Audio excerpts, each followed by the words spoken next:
பண்ண? என்ன பண்ணிட்டு இருக்கீங்க? அண்ணா அண்ணா பொம்பளை தானே நீங்க?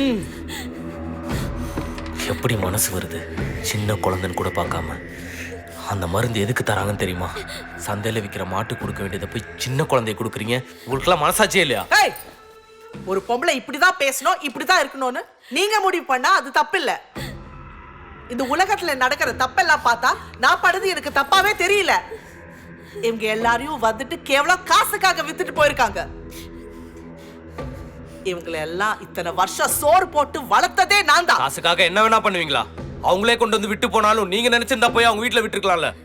எத்தனை பொண்ணுங்களோட வாழ்க்கை மாதிரி இருக்கும். வீடு இந்த உலகத்துல எல்லாரும் தன் வாழ்க்கையில தன்னை விட ஒருத்தனை ரொம்ப நம்புவாங்க. அதே ஒருத்தர் திடீர்னு ஒரு நாள் உன் நம்பிக்கை, உன் கனவு, உன் உடம்பு கேவலமா 1000 ரூபாய்க்கு வித்துட்டாருன்னா என்ன பண்ணுவேன்?